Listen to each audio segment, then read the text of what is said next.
इनको किसी न किसी वजह से विगत 2 माह के अंदर आप अपने गठबंधन में लाए हैं। इसका मतलब 400 पार का जो आपका नारा है वो सिर्फ हवा बना रहे हो। आपको अपनी वो तैयार है ना, वो कह रहे हैं सर अवधेश जी जानती कुछ कहना चाह रहे हैं, संजय जैसी रिएक्शन ले लूं। वो कह रहे हैं पूरी तरह तैयार है, इसलिए हम दावे कर रहे हैं और हमारे काम से जनता खुश है, दूसरी पार्टियां खुश है, बल्कि जो कभी विरोध में थे वो हमारे काम से खुश है, इसलिए हमसे जुड़ रहे हैं और आपको दिक्कत हो रही है। अनामिका जी बिल्कुल ठीक है, ये तैयार हैं, देश की जनता भी तैयार है, दूसरी तरफ ये भी देखना होगा। और प्रधानमंत्री जी का बौखलाहट और घबराहट बिल्कुल साफ दिख रहा है जब वो कहते हैं 400 पार। ये जनता का प्रधानमंत्री तो ये भी कह रहे हैं, जनता का प्रधानमंत्री तो ये भी कह रहे हैं कि ये औपचारिकता है, जनता ने पहले ही जीत का ऐलान कर दिया। प्रधानमंत्री तो ये भी कह रहे हैं। नहीं, ये तो और खतरनाक है जब इनके बागपत का सांसद कहता है जनता के बीच कि तुम वोट दो या मत दो, आएगा तो मोदी। और यही बात संसद में, और जनता पर भरोसा है और जनता को हमारे काम पे भरोसा। वो जनता को ही तो बोल रहे तुम वोट दो या मत दो, आएगा तो मोदी।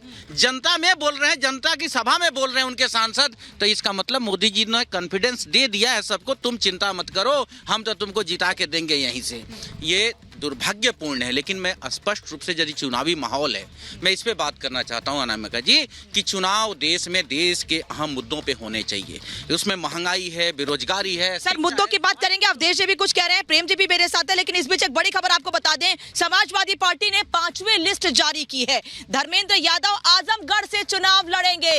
आजमगढ़ जहां से चर्चा थी कि अखिलेश यादव चुनाव लड़ सकते हैं, वहां से धर्मेंद्र यादव के नाम का ऐलान कर दिया गया है।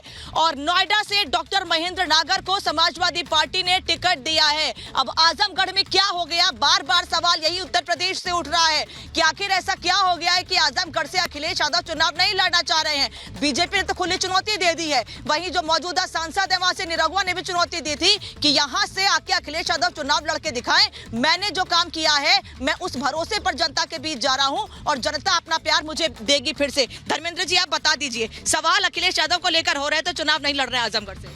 एक चुनौती आपके चैनल के बांधे से मेरी भी है, अगर है हिम्मत मोदी जी की तो अयोध्या से चुनाव लड़के दिखाएं। आप पूछिए उनसे, अगर भाजपा भारतीय जनता पार्टी चुनौती तो वाराणसी से भी नहीं, मैं अयोध्या चुनौती दे रहा हूँ। उन्होंने राम मंदिर बनवाया, अयोध्या चुनाव लड़े। अखिलेश यादव पे बात नहीं, मैं मोदी पे बात कर रहा हूँ।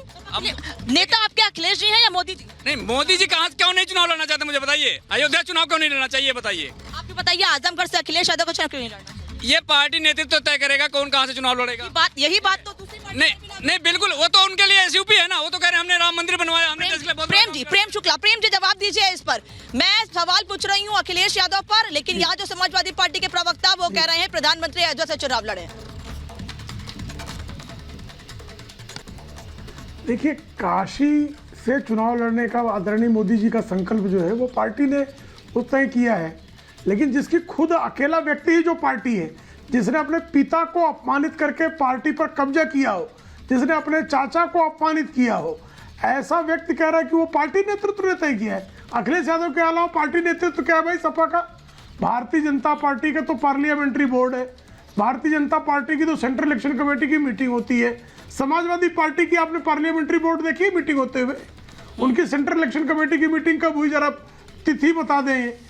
भारतीय जनता पार्टी की सेंट्रल इलेक्शन कमेटी की मीटिंग जो है, तिथि जिस दिन तय होती है, जिस दिन बैठक होती है, जिस दिन सूची जारी होती है, सब चीजें जो है टेलीविजन पर पारदर्शी ढंग से दिखाई देती हैं। समाजवादी पार्टी में भी कभी दिखाई दी है? कौन है पार्लियामेंट्री बोर्ड में इनके, जरा पूछ लीजिए। सेंट्रल इलेक्शन कमेटी में इनका सदस्य कौन है, जरा पूछ लीजिए। तो जब एक व्यक्ति की पार्टी हो, जो है अखिलेश अपनी पत्नी को टिकट दे दे, अपने भाई को टिकट दे दे, अपने चाचा को टिकट दे दे, अपने भतीजे को टिकट दे दे, और जो है उसके बाद कह दे कि ये नेतृत्व है वो तय करेगा। क्या बात करते हैं भाई? यहाँ तो भारतीय जनता पार्टी में संवैधानिक लोकतंत्र है, उसके अनुकूल निर्णय होते हैं। और अयोध्या क्या, सारी की सारी सीटों पर मोदी जी के नाम पर ही वोट मांगे जा रहे हैं। बिल्कुल ठीक बात, सारी की सारी सीटों पर मोदी जी के नाम पर वोट मांगे जा रहे हैं। दुष्यंत जी, फिर मैं रतीन सर के पास। देखिए, बिल्कुल मोदी जी के नाम पे मांगे जा रहे हैं, लेकिन लोकतंत्र को तो कमजोर किया जा रहा है। प्रेम जी को आप सुन नहीं पा रहे हैं, प्रेम जी की जवाब सुना बता दूं आपको। प्रेम जी कह रहे हैं कि पूरे देश भर में वो मोदी जी के नाम पर ही भारतीय जनता पार्टी जनता के बीच जा रही है, क्योंकि उन्होंने काम किया है और जनता उन पर भरोसा करती है, वो ये कह रहे हैं। लेकिन समाजवादी पार्टी में, कांग्रेस में परिवारवाद है, वहां नेतृत्व तो है ही नहीं। परिवारवाद कहाँ है? डॉक्टर महेंद्र नागर को टिकट दिया है समाजवादी पार्टी ने नोएडा से, गौतम बुद्ध नगर से। डॉक्टर हैं, पढ़े लिखे हैं, चाइल्ड स्पेशलिस्ट है, उनके परिवार में कोई आज तक एमएलए एमपी नहीं रहा। और मैं आपको ऐसे 50 प्रत्याशियों के नाम गिना सकता हूं जिनको, जो प्रोफेशनल्स हैं, यूथ हैं, एक्टिविस्ट हैं। भानु प्रताप जी को समाजवादी पार्टी ने मेरठ से टिकट दिया है, जो एक देश के जाने माने एक्टिविस्ट हैं। तो नए लोगों को अवसर देने का काम Samajwadi party, India alliance, Congress party, आम आदमी पार्टी कर रही है। भारतीय जनता पार्टी ने अशोक चौहान जैसे नेताओं को राज्यसभा में भेजने का काम किया है, और दूसरी तरफ ज्योतिरादित्य सिंधिया और सारे जो परिवार आ रहे हैं, सर, आ रहे हैं, लोग हैं, उनको भारतीय जनता पार्टी टिकट देने। रतन जी, फिर ऐसा क्या कि जब इतना ज्यादा सवाल उठा कि कांग्रेस में नेतृत्व तो गांधी परिवार के बाहर किसी को नहीं मिल सकता है, फिर उस सवाल के बाद बदलाव किया गया, पहले क्यों नहीं स्टेप उठाया गया? फिर इसका स्टेप उठाएंगे मैडम, इनके पास कोई स्टेप उठाने के लिए नहीं बचा है। ना मोदी का इनके पास कोई कार्ड है। आज मोदी जी के नाम पे इलेक्शन लड़ी जा रही है, ये सारे देश को मालूम है। ये जो बात कर रहे हैं कि मोदी को आके राम मंदिर बनाया है, अयोध्या में लड़ना चाहिए, मोदी जी की सीट डिक्लेयर हुए 15 दिन से ऊपर, 20 दिन से ऊपर हो चुके हैं। मैं इनसे पूछता हूं, अभी तक अखिलेश यादव जी की सीट डिक्लेयर नहीं हुई। चैलेंज तो तब है वो जाके बनारस उनके सामने लड़ ले। हिम्मत है तो कोई और नेता लड़ ले, मालूम पड़ जाएगा कि किसमें ताकत है। राज्य में नेता प्रतिपक्ष ऑलरेडी विधानसभा के सदस्य हैं सर। हाँ, अरे नेता अरे अभी तो आप देखते जाइए, अभी तो ऊंट बैठा थोड़ी है, कब कौन छोड़ के, अभी तो कहाँ करवट बदलेगा। अभी देखो, अभी कहाँ बैठेंगे, कहाँ ये सीट लड़ेंगे। आप चैलेंज करके बोलते हैं कि आप नहीं लड़ेंगे। वो 2013 के कैंपेन में आपने कहा 100 स्मार्ट सिटी देंगे, 2022 तक किसान की आय दुगनी करेंगे। अरे भाई, कहाँ नौकरी नहीं, कुछ नहीं, काला धन विदेश में बढ़ गया, जिसको आपने लाने की बात करी थी। देश में इलेक्टोरल बॉन्ड्स के ऊपर नया बवेला कट रहा है।